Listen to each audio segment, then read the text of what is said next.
Atos 3, a partir do verso 1.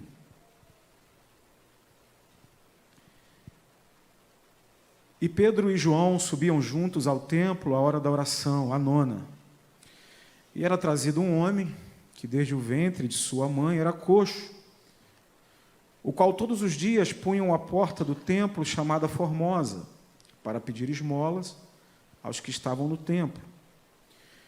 O qual, vendo a Pedro e João, que iam entrando no templo, pediu que lhe dessem uma esmola. E Pedro, com João, fitando os olhos nele, disse: olha para nós. E olhou para eles, esperando receber deles alguma coisa, e disse Pedro: eu não tenho prata nem ouro, mas o que tenho, isso eu te dou. Em nome de Jesus Cristo, o Nazareno, levanta-te e anda. E tomou-o pela mão direita, o levantou, e logo os seus pés e artelhos se firmaram. E saltando ele, pôs-se em pé, e andou e entrou com eles no templo, andando, saltando, louvando a Deus. E todo o povo viu andar e louvar a Deus, e conheciam-no, pois era ele o que se assentava a pedir esmola, à porta formosa do templo, e ficaram cheios de pasmo e assombro pelo que lhe acontecera. Feche seus olhos por um momento. Senhor, obrigado por essa palavra. Obrigado porque Tu és o Deus que fala conosco e, com certeza, essa noite o Senhor separou algo para comunicar aos nossos corações. Não nos deixa sair daqui da mesma forma, Deus. Queremos ouvir a Tua voz. Voz através dessa palavra maravilhosa, que é a Tua palavra, que nos enche, que fala conosco e que nos restaura. É o que queremos essa noite, em nome de Jesus. Amém. Amados, esse é um texto muito conhecido. Com certeza você já ouviu, já leu e já ouviu muitas pregações em cima dele. Ele fala sobre um momento muito especial na história da igreja. Jesus foi crucificado, ressuscitou, esteve com os seus discípulos durante um bom tempo, aí de 40 dias, entre eles, aparecendo, falando, confirmando que tudo aquilo que ele tinha falado era verdade. Ele morreu e realmente ressuscitou. O Deus encarnado realmente esteve entre eles, aquilo não era uma conversa, verdade. Estava ali todas as provas possíveis. Ele estava ali entre o seu povo. O Verbo que se fez carne e habitou entre nós. Ele estava ali. Então, ele fica com o seu povo durante um dia, resolve algumas questões. Muitos ainda não tinham entendido quem era realmente Jesus. A palavra diz que, em uma ocasião que Jesus, entre os discípulos ali, eles perguntavam, eles falando: e agora o que será de nós? Ele morreu. E agora, como que a gente fica? Ou seja, não tinham entendido muito bem o que tinha acontecido. Então, Jesus fica durante um tempo com eles, mostrando que era tudo real, concluindo a obra ali, naquele momento. E o livro de Atos é o livro que registra o início dessa igreja. O Espírito Santo vem sobre os apóstolos, no capítulo 2, enche-os de poder, de autoridade, e aí eles começam a viver uma nova vida, capacitados agora pelo Espírito Santo de Deus, que estaria com eles durante todo o tempo e que está conosco até hoje. Você crê nisso, irmãos? Amém? Amém, irmãos? Glória a Deus, está conosco até hoje. O capítulo 3, que a gente acabou de ler, é um texto que fala de milagre. O Espírito Santo já está movendo ali. E aqui a gente está diante do primeiro milagre operado por um apóstolo nesse período. A gente vê aqui, então, um milagre de cura. E não só cura, é restauração. É uma vida que agora vai poder viver uma nova vida, livre de uma mazela que estava desde sempre com ele. Curado, restaurado, liberto e agora glorificando ao nome do Senhor, porque o texto diz que esse paralítico agora ele corre para o templo e ele começa a louvar, a cantar, dar glória a Deus e falar do Deus que lhe curou. Porém, quando eu vejo esse texto, quando você vê esse texto, com certeza os seus olhos olham para esse milagre e você olha que Deus tremendo, que milagre maravilhoso foi esse. Só que, quando eu olho para esse texto, o que salta aos meus olhos não é esse milagre. O que salta aos meus olhos nesse texto é um outro milagre que está acontecendo aqui paralelo ao milagre do coxo, que eu não sei se você está percebendo. Quem foi que disse que uma paralisia, uma deficiência, é a grande mazela da vida de um homem? Quem foi que disse que uma cegueira, uma paralisia, é o grande problema que um homem tem, embora realmente foi muito necessário? Por mais que esse coxo, com essa dificuldade, tenha sido liberto, tenha sido curado, sarado, existe uma outra cura que está acontecendo, que isso mexe comigo aqui, irmãos. Você sabe qual é a maior paralisia, a maior cegueira que um homem pode ter, e esse precisa muito de cura urgente? É a paralisia existencial. É a cura da alma. É a cura daquilo que está mais no profundo do teu coração. E aqui, a gente tem um homem que acabou de ser curado disso. A maior paralisia, a maior deficiência que um homem pode ter é a deficiência de ter encontrado o Senhor Jesus, Rei dos Reis, Senhores dos Senhores, ter andado com Ele, ter caminhado com Ele, ter aprendido com Ele, ter sentado com Ele, ter sido vocacionado e enviado por Ele, ter dito para Ele: eu sempre estarei contigo e eu nunca te negarei. E quando o mestre precisa, no momento que ele mais precisa, esse homem diz: eu não te conheço. Eu acho que essa é uma das piores deficiências que alguém pode ter. Então, um homem que precisava de cura aqui, e demonstra que foi curado, não foi só o coxo, mas foi o próprio apóstolo Pedro. Amém? Andou com Jesus, compartilhou os melhores momentos da presença do mestre com ele, viveu momentos fantásticos, presenciou o milagre, o verdadeiro milagre. E no momento mais difícil, mais crítico da vida de Jesus, provou que não tinha entendido absolutamente nada, ao ponto de negá-lo. Só que quando você olha para o texto, não é esse Pedro que você está vendo. Quando a gente olha para o texto, você vê o quê? Um Pedro grande, um Pedro pronto, um gigante espiritual, alguém com uma envergadura espiritual tão grande, ao ponto de olhar para um paralítico e falar: ei, olha para cá, cara, olha para mim, levanta, anda.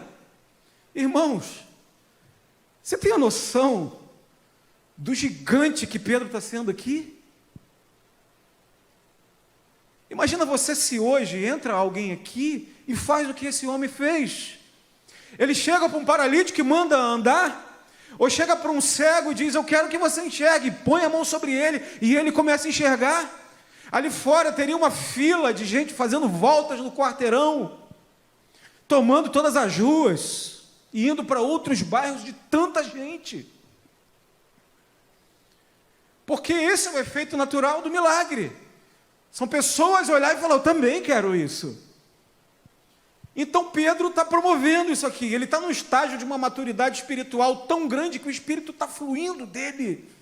E a gente olha em Pedro nesse novo momento da sua vida, aonde ele deixa de ser um menino, deixa de ser um garoto, um anãozinho, que não sabe o que quer, que não entendeu nada ainda da sua missão, do seu papel, e agora se torna um verdadeiro gigante. E aí você vai lendo o livro de Atos, ele vai falando sobre a postura de Pedro, sobre o poder, sobre a autoridade que acompanha esse homem, que é algo fantástico, é maravilhoso. Então, quando eu olho isso, eu fico pensando, Senhor, o que faz desse homem que há poucos dias estava negando a Jesus, dizendo que não o conhece, sabe, e não é algo simples dizer que não o conhece, é muito mais do que isso. Disse a primeira vez, disse a segunda vez, disse a terceira vez, e na terceira vez ele comete um grande injúrio ali. Olha, eu já falei que eu não conheço ele. Se fosse no dia de hoje, falaria, quer parar de me encher o saco, que eu não conheço, já falei que eu não sei quem é, e pronto, acabou. O que faz o homem sair dessa situação, dessa pequenez, dessa mesquinharia, desse lugar tão pequeno espiritualmente, e agora se tornar um homem tão grande, tão poderoso, capaz de ministrar um milagre tão grande na vida de alguém. Eu preciso olhar a história desse homem, porque ela tem muito a ver comigo. Ela tem muito a ver comigo. Ela tem muito a ver com você. A história de Pedro tem muito a ver contigo. A história de Pedro, ela tem muito a ver com muitos irmãos da igreja, das nossas igrejas, amigos, irmãos, ministros, líderes, que muitas vezes, tendo sido chamados pelo Senhor, homens e mulheres, que recebeu um dom de Deus, que recebeu um chamado, que receberam uma vocação, estão dormindo espiritualmente, se perderam no caminho, esqueceram de quem eles são, esqueceram de quem Deus é na vida deles. Irmãos, muitos dormem, e eu nunca vi um tempo como esse, de tanta gente dormindo ministerialmente. Eu nunca vi. Nunca. Fazem 30 e poucos anos que estou servindo ao Senhor de uma forma bem veemente, trabalhando muito, campo missionário, pregação, ensino, correndo, batalhando, lutando por essa obra maravilhosa que é o reino de Deus. E, irmãos, eu nunca vi um tempo como o que a gente está vivendo agora. Eu nunca vi. Pessoas mortas. Você entra na igreja, você vai conversar com os irmãos, meu irmão, como é que você está? Tudo bem? Tá. Quem é você? Eu sou um presbítero que... Estou aqui, sou presbítero. Que benção, irmão. Por que eu não estou te vendo pregando? Por que eu não estou te vendo ensinando? Por que eu não estou te vendo orientando as pessoas? Meu irmão, é porque aconteceu isso, aconteceu aquilo. Alguém me falou alguma coisa, alguém fez alguma coisa comigo. Morto espiritualmente. Que é isso? Às vezes tem que ser um pouco mais duro com alguns irmãos. Falar, irmão, que é isso, cara? Os homens de Deus, chamados pelo Senhor, os apóstolos, todo mundo morreu, dando a vida pelo Evangelho. Quase todos de forma trágica. Um morre enforcado, o outro tem a sua cabeça decepada, o outro, diz a tradição, que foi jogado para os tubarões, o outro com a flecha transpassando o seu peito. E os homens que lutaram pela causa do Evangelho no decorrer da história, vocês estudaram a história da igreja agora, nos últimos dias, nos últimos meses, homens que foram queimados em praça pública, apenas por querer servir ao Senhor. E aí você vê um irmão chamado por Deus, que parou no meio do caminho, porque alguém falou alguma coisa para ele. E eu fico assim, como?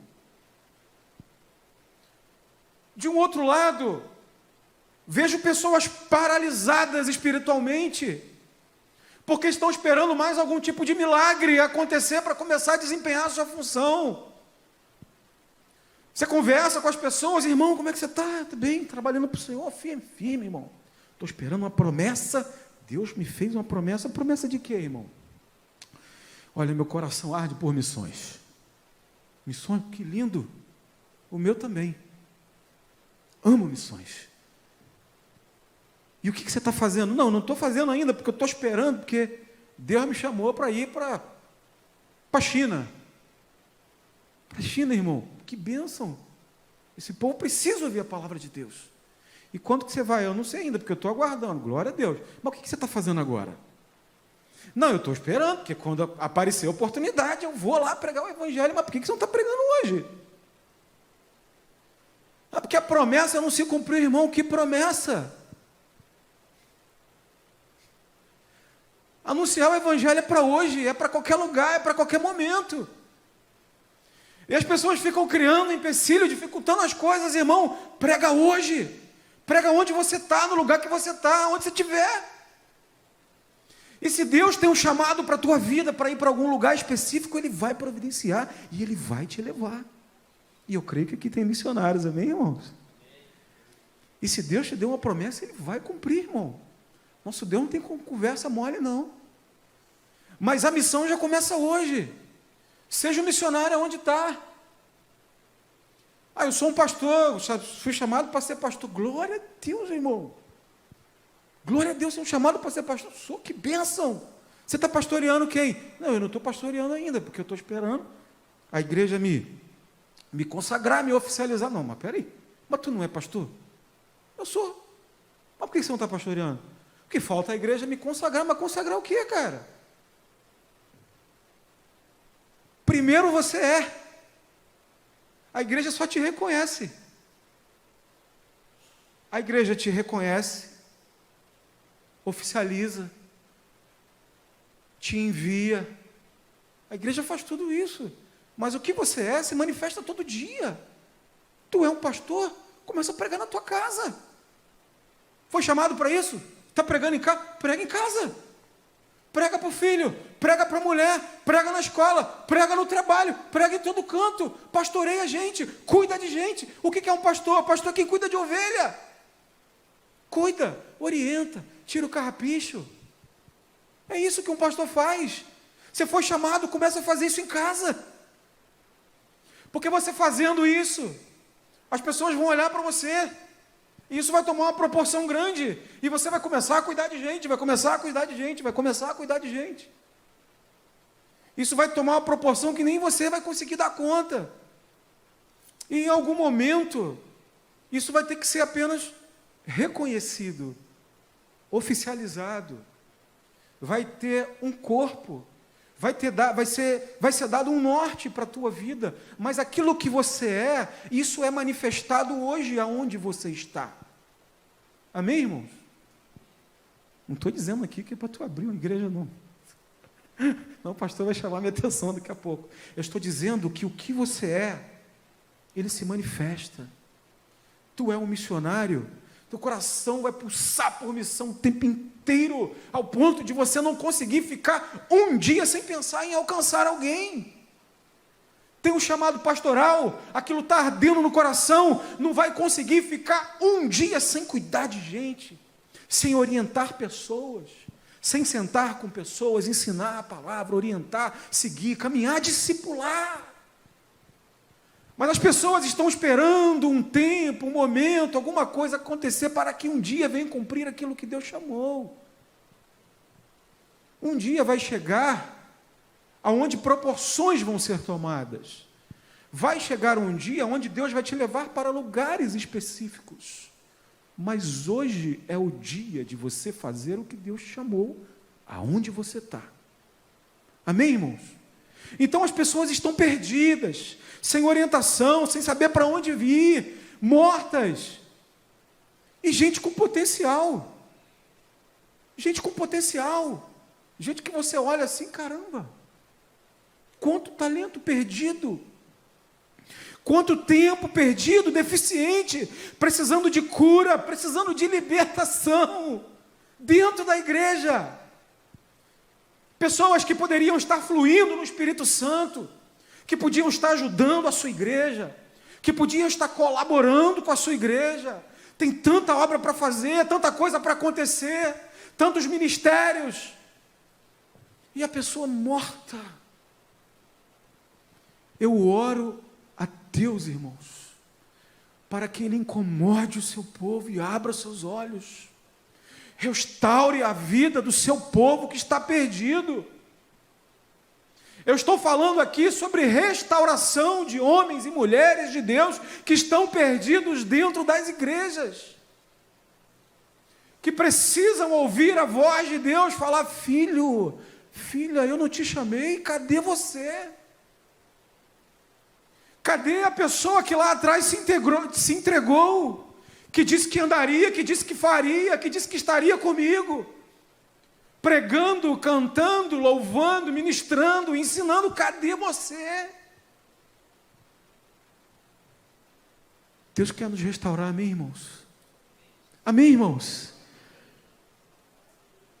Nós somos missionários do Senhor, nós somos obreiros do Senhor, e muitas vezes a gente está se perdendo dentro das igrejas.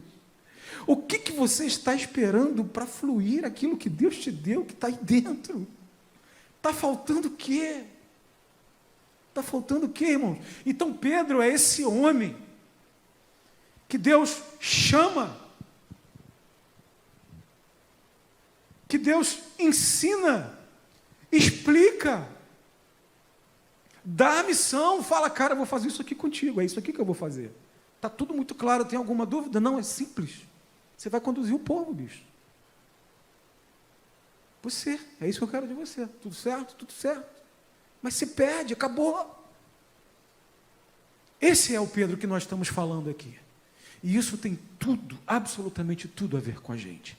Então, quando eu vejo esse Pedro tão perdido num ponto da sua vida, e agora esse homem tão grande, ministrando sobre esse enfermo, ou melhor, esse coxo, esse homem com essa deficiência, eu pergunto: o que acontece com ele, Senhor?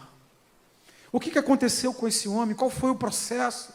Aonde que virou a chave dele para ele entender o seu chamado, perceber aquilo que Deus o vocacionou e agora se encontrou? O que aconteceu?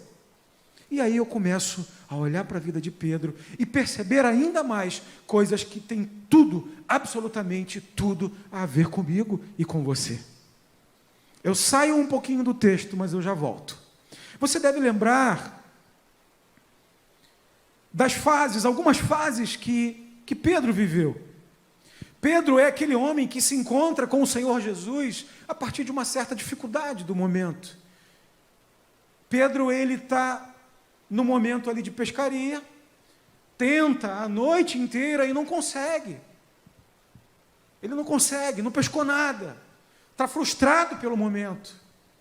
Jesus, como ele é especialista de encontrar situações para chegar até nós, Jesus vai até Pedro nesse momento dessa dificuldade na sua pescaria, e Jesus se revela para ele. Jesus opera um milagre, você conhece a história. Pedro olha aquela coisa tão maravilhosa, aquela pesca maravilhosa, o mestre manda ele jogar a rede, ele joga a rede e ele pesca.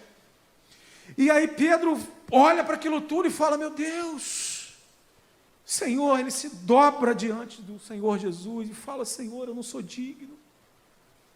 Que coisa maravilhosa que tu fizeste comigo. Então ali Jesus vai, chama ele e fala: Pedro, eu não quero que você seja simplesmente pescador, você vai ser agora pescador de homens. Então Jesus chama Pedro no momento da sua dificuldade. É isso que o Senhor, nesse momento que o Senhor o encontra, igual a gente. A maioria de nós chegamos até o Senhor em algum momento difícil. Talvez se você olhar a tua vida, talvez se você não for um crente de nascença, alguém que nasceu no Evangelho, a maioria de nós nos encontramos com o Senhor nesses momentos. Só que aí vem a caminhada cristã, vem a caminhada, e na caminhada a gente é desafiado a crescer todos os dias, entender o que Deus está chamando a gente, e caminhar pelo caminho que Ele quer nos levar. Então Pedro é esse homem que encontrou Jesus, começa a sua caminhada, e agora ele é desafiado a viver novos momentos, e Pedro começa a viver novos momentos com o Senhor. Ele começa a ter as suas primeiras experiências. experiências para ele olhar e falar: meu Deus, que algo tremendo, é sobrenatural. E aí você vê Pedro tendo experiências com o Senhor. Lembra da situação onde ele anda sobre as águas? Pedro está começando a exercitar sua fé. É como eu, é como você, está exercitando a fé. Pedro ali, naquele momento, no temporal, o mar começa a balançar, o barco parece que vai afundar. Jesus vem, mandando sobre as águas, e Pedro: é o Senhor, se é o Senhor mesmo, manda que eu vá até contigo. E ele vai andando sobre as águas, até o momento que ele afunda. E Jesus vai e pega na mão dele e fala assim: cara, homem de pequena fé, igual a gente começa a ter as primeiras experiências com Deus, demora a cair a ficha, demora a confiar totalmente, demora a confiar 100%, demora a gente ter um nível de confiança no Senhor, de se entregar totalmente, ser totalmente dependente de Deus, demora, isso é um tempo. Eu não sei quanto tempo você tem de cristão, não sei se você tem 10, 30, 40, começou agora, mas existe uma caminhada, existe um percurso que tem que ser percorrido, e Pedro está fazendo esse percurso. Ele começa a viver as experiências, e aí o tempo vai passando, Pedro vai caminhando com o Senhor e vivendo novos momentos com Ele, e apesar de ter vivido muitas experiências, Pedro ainda é um homem imaturo. E aí Jesus, lá em Lucas 22, quando a gente lê esse texto de Lucas 22, 31 a 43, é aquele momento onde Jesus fala: cara, você tem que se converter. Você pensa que é algo que você não é. E aí o texto de Lucas, ele diz assim, não precisa abrir, eu vou ler rapidinho para você. É naquele momento onde eles estão discutindo sobre o reino do céu, como seria o papel de cada um. E aí o Senhor fala: Simão, Simão, olha, eis que Satanás vos reclamou para vos peneirar como trigo. Eu, porém, roguei por ti, para que tua fé não desfaleça. Tu, pois, quando você se converter, quando te converteres, fortalece aos teus irmãos. Ele, porém, respondeu: Senhor, eu estou pronto para ir contigo. Você acha que Pedro estava pronto, irmão? Pedro está pronto para alguma coisa? Você já viu a pessoa quando está no primeiro amor, ela acaba de se converter? É bom, né? Um momento gostoso, irmão. É muito bom. A gente, quando está no primeiro amor, a gente quer fazer tudo. A gente acha que pode tudo, a gente acha que pode dar conta de tudo, absolutamente tudo. Deixa comigo. Ó, é comigo. Quem manda aqui agora sou eu. Sai para lá, pastor. Diácono, deixa que eu resolvo. O cara chegou. Esse é o crente no primeiro amor. E Pedro está meio nessa onda, nessa vibe. Só que Jesus fala assim: cara, nem crente tu é. A tua hora ainda vai chegar. E a gente que é carioca tem essas gírias assim, né? Eu fico imaginando Jesus falando assim: cara, baixa a tua bola um pouquinho. Baixa a tua bola, cara. Você não é isso tudo. O que eu vou fazer na tua vida, o que vai acontecer, você ainda não tem noção. E você ainda não está preparado para isso. Calma, devagar. Então Pedro é esse homem que nem convertido ainda era. E Jesus sabia disso. Jesus sabia que Pedro não estava pronto. E Jesus tem todo o cuidado de guardar a vida dele, porque Satanás já estava pedindo sobre a vida dele. Até para tocar na nossa vida, Satanás precisa de autorização. E Jesus diz isso: Satanás está clamando por você, cara, mas eu te protejo, porque nesse caminho da maturidade, nesse caminho que a gente se perde, se encontra, erra, baixa, cai, levanta, o Senhor está cuidando de nós. Amém, irmãos? Muitos de nós estamos passando por isso. Passamos por momentos que a gente se perde. Nos perdemos ministerialmente, nos perdemos no caminho do Senhor em relação à nossa fé, mas Deus está cuidando de nós em todos os momentos. Eu estou cuidando de você, eu estou cuidando da tua casa. Calma, vai chegar. Presta um pouco mais de atenção em algumas coisas, que tudo aquilo que eu falei que ia acontecer, vai acontecer. Tu vai ter que quebrar um pouquinho aqui a cara, vai se machucar um pouco, mas eu estou contigo. E eu não vou deixar que o inimigo tome posse de você. Você é meu. Você é minha filha. Filha minha. Está ouvindo essa palavra? Eu cuido de você. Eu vou te levar aonde eu disse que ia te levar. Mas tudo tem um caminho. Tudo tem um tempo. Se a coisa não está sendo da forma que você gostaria que fosse, é porque existe um propósito em tudo isso. Só continua, porque eu estou contigo. Amém, irmãos? Então Pedro continua nessa caminhada e começa a ter mais lições. Então, observando tudo isso, eu volto na pergunta que eu fiz lá em cima. O que acontece na vida desse homem que faz com que ele vire a chave, que faz com que ele deixe de ser um menino, se torne um homem, que ele deixe de tantas dúvidas e agora passe a ter certezas, que ele deixe de ser esse pequeno homenzinho tão perdido e agora se torne um homem grande, gigante, fluindo no Espírito Santo. O que faz? Experiências com Deus. Pedro passa por uma experiência muito tremenda. Diz que não negaria, diz que estaria com o Senhor a todo tempo, diz que o Senhor disse que o Senhor poderia contar com ele. Jesus pode contar com ele? Não. E o que Jesus disse, Pedro? Ainda que o galo cante, 3 vezes você me negará, cara. Senhor, o que é isso? Você me negará. Existe uma discussão se o galo seria um galo realmente um animal ou não. Poderia ser um instrumento tocado pelas forças daquele dia, pelo exército daquele dia, e isso não tem importância alguma. Mas antes que o galo cante, antes que esse som fosse emitido, ele negaria o Senhor. Pedro nega a primeira vez, nega a segunda vez, e quando ele está ainda falando, negando a terceira vez, dizendo, eu já disse que eu não conheço esse Jesus, o galo canta. E aí, enquanto ele fala, isso acontece, e ali a chave começa a virar.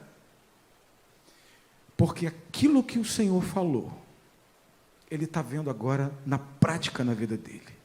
E ali, o que eu penso, irmão, que eu fico tentando imaginar aquela cena, é de um homem pensando assim, eu não era quem eu disse que era.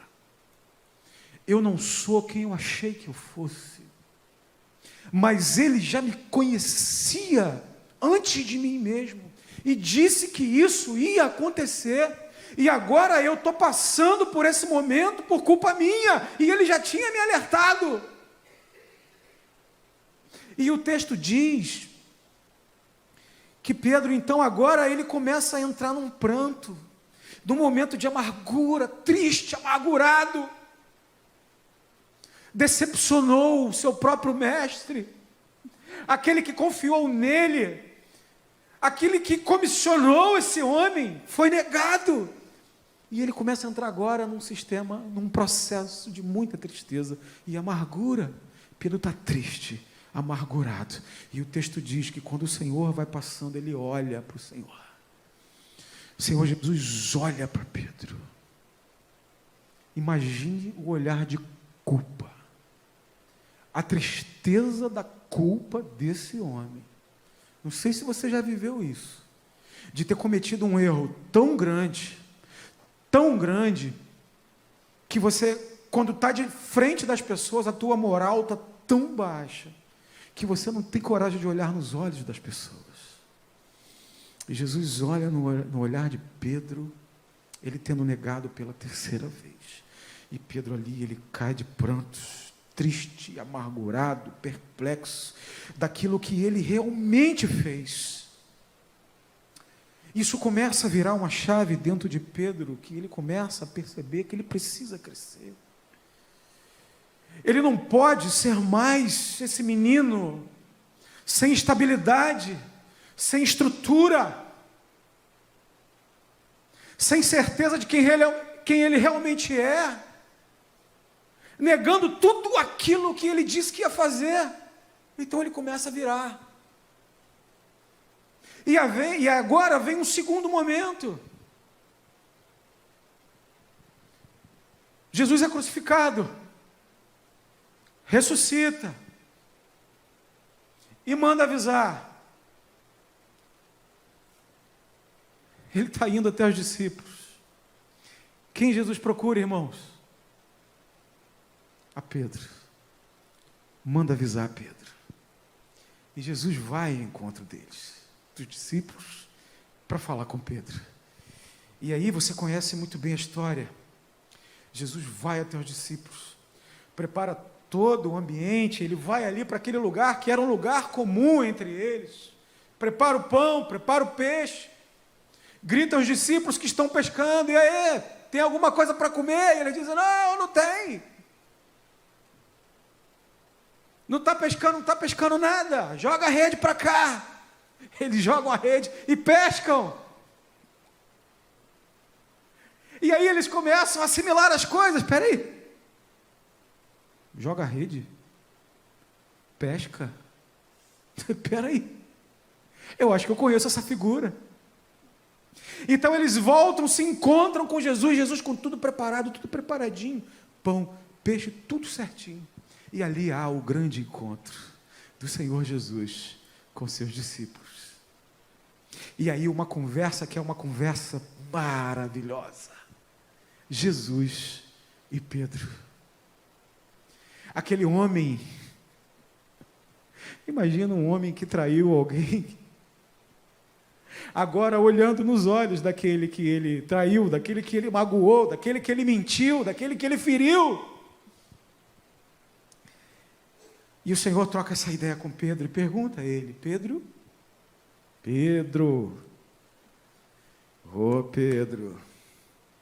tu me amas, Pedro? Senhor, tu sabe, né? Eu tenho um sentimento muito bom pelo Senhor. Imagina esse homem sendo despedaçado por dentro nesse momento, sendo quebrado nesse momento ali, olhando para o mestre despedaçando ele, quebrando, coração arrebentando por dentro, palpitando, as pálpebras, o suor descendo, à frente de alguém que confiou nele, mas ele fez tanto mal.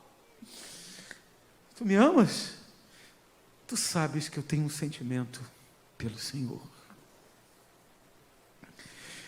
Jesus pergunta sobre um amor que é um amor ágape, aquele amor que se entrega, amor de verdade, amor capaz de ir além, de se entregar, de dar a vida. E Pedro, ele responde com outro tipo de amor. Jesus pergunta sobre o amor ágape e ele responde com amor filéu.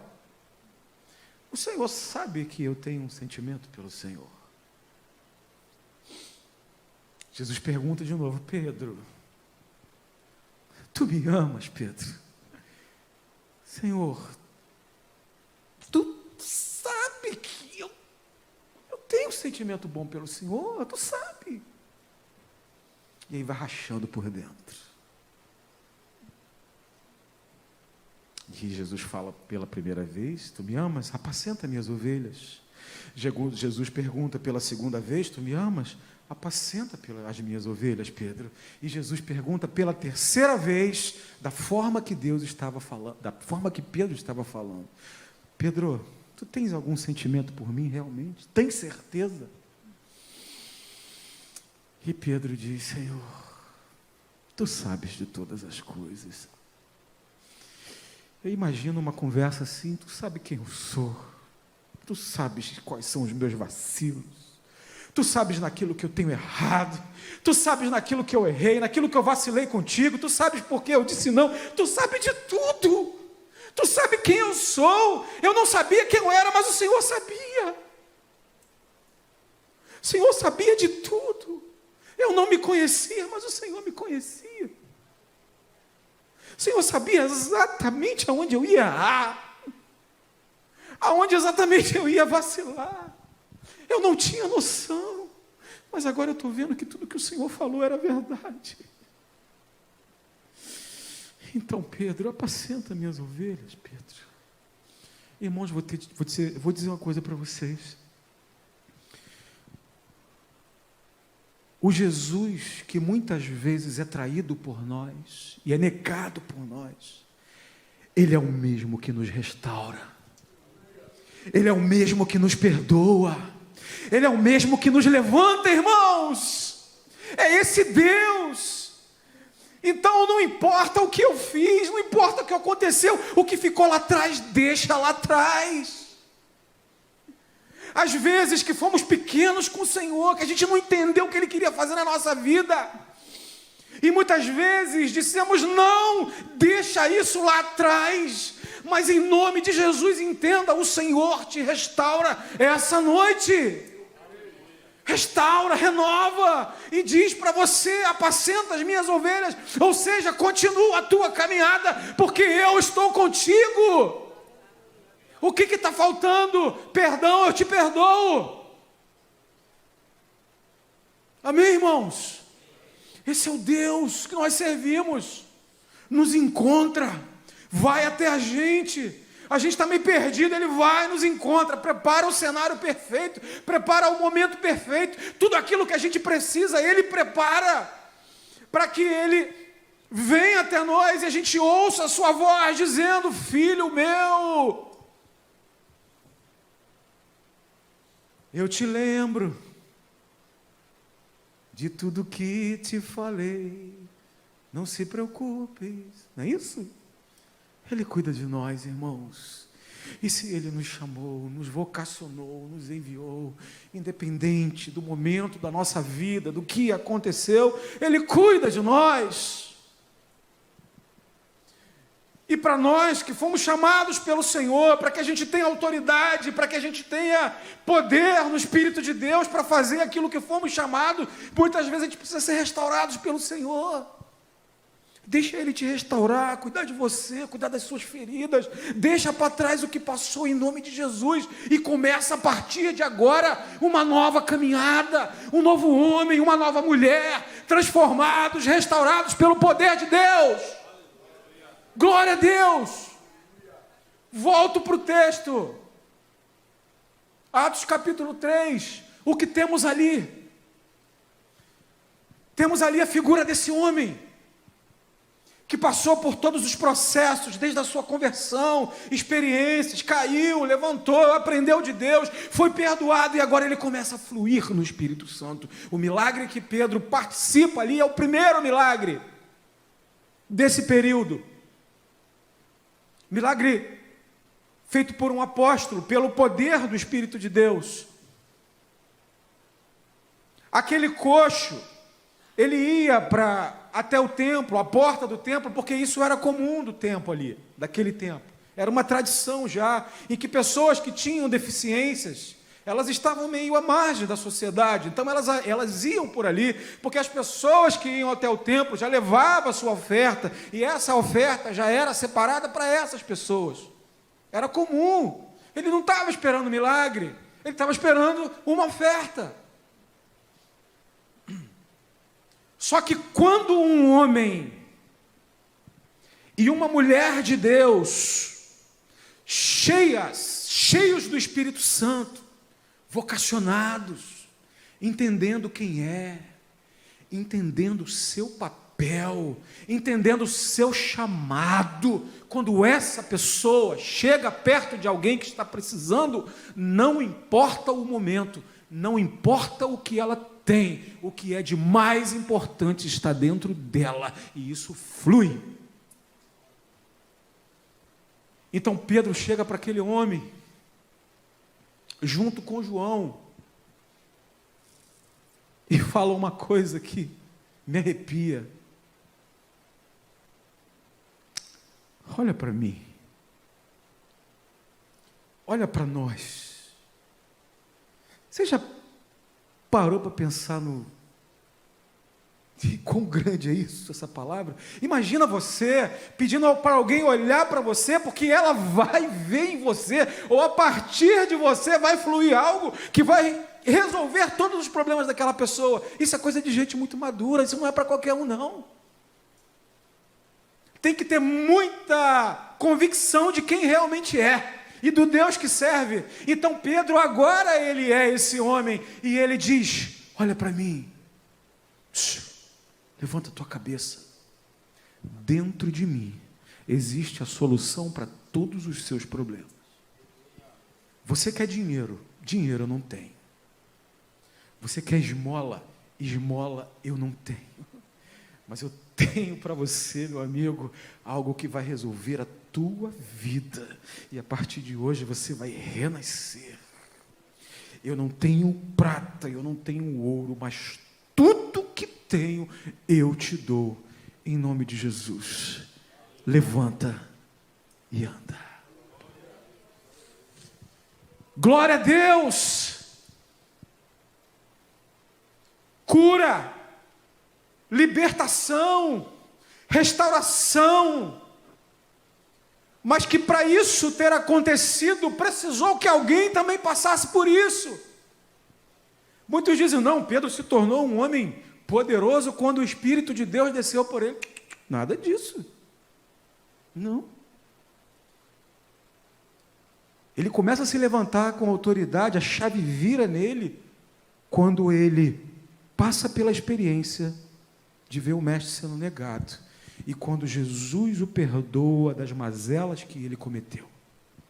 E você vê isso em Atos. É só você abrir o capítulo 1. Antes que o Espírito descesse, Pedro já estava levantado com autoridade. Ele já está regendo a igreja, ele já está cuidando ali da questão de escolher os apóstolos, ali no voto entre Matias e o outro. Ele já está ali guiando a igreja, ele já está começando a fazer todo aquele movimento. É ele que orienta a igreja. Pedro já está curado depois do encontro de perdão com o mestre. E é isso que Deus quer fazer na nossa vida essa noite, amém, irmãos? Eu vou fechar aqui. Eu não sei qual momento da tua vida você se encontra. Não sei se existe algum tipo de paralisia da sua vida em relação ao teu chamado, em relação de entender o propósito de Deus. Mas Deus está dizendo para nós essa noite: o que passou, passou. Eu te chamei, meu filho. Eu te chamei, meu filho. Continua aquilo que eu te chamei. O que aconteceu no passado, deixa no passado. O que houve, deixa lá. Hoje sou o Deus que te cuido, o Deus que te saro e o Deus que quero te restaurar essa noite.